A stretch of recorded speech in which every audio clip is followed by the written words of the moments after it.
Although Mr. Biden says his weekend comments about Vladimir Putin was one of, quote, moral outrage, there are still concerns, not just here in the States, but abroad, of a possible ripple effect stemming from that remark. The president's words continue to reverberate across Capitol Hill, where many leaders, like in Europe, there are folks who really think that comment could complicate peace efforts for Ukraine.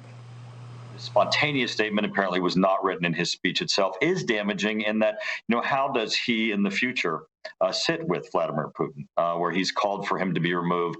And it makes it more complex to try to end the conflict in Ukraine. Our goal is to get Russia out of Ukraine and to end that conflict. It's not regime change. That is a very good point. And joining me now is former Biden campaign surrogate Kevin Walling and Marc, who served as press secretary to former Vice President Mike Pence, to weigh in on this one. Kevin, this is a tough one because, as you know, message discipline is everything, in particular in circumstances like these. I think the question was a very strong one. How does President Biden at some point in the future sit down with the President Putin when you make statements like that? Well, Kevin, it's a good question. Listen, I think the president gave a really strong speech in Warsaw. That was one part of that, where at the end, speaking off the cuff, he said, for God's sakes, how can this man remain in power?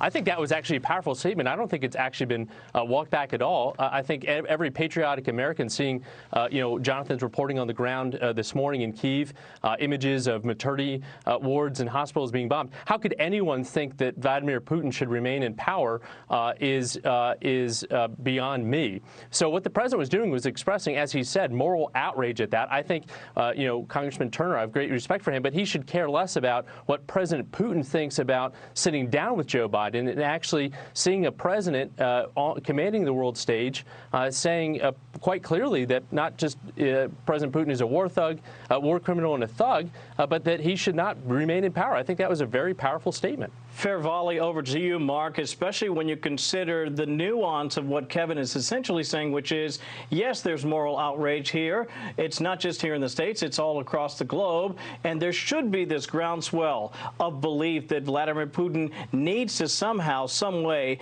get off the world stage and stop attacking countries. By the way, it's not just Ukraine. We saw this in Crimea. We saw this in Georgia. And yet, there are those who say his lack of message discipline could start World War III. Your thoughts? Well, I think you have to chalk it up to being lack of resolve.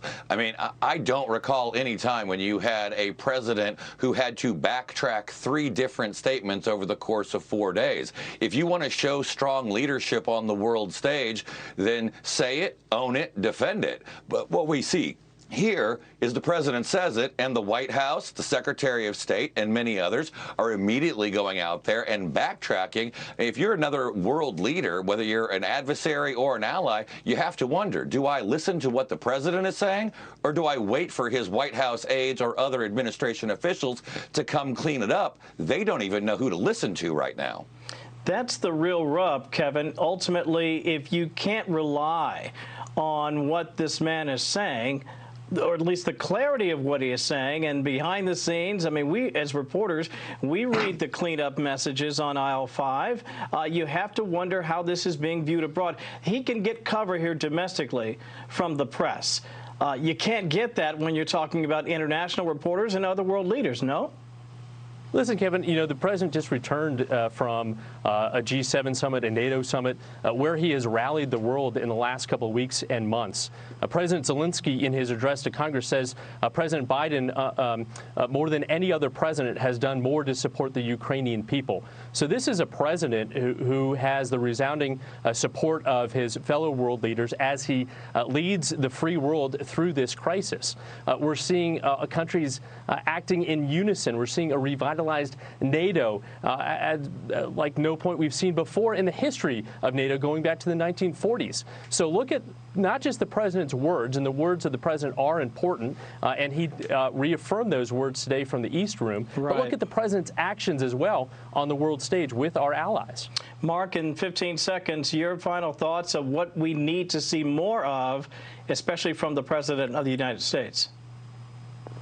Well, I think we need to see true leadership. And right now, I think the White House is governing from being afraid of making a mistake, afraid of our adversaries, and these mixed messages only underscore it. Mark, it's been a while. Good to see you. Kevin, as always, we appreciate your time, gentlemen. Thank you for being here on the special tonight as we continue our coverage of the war in Ukraine.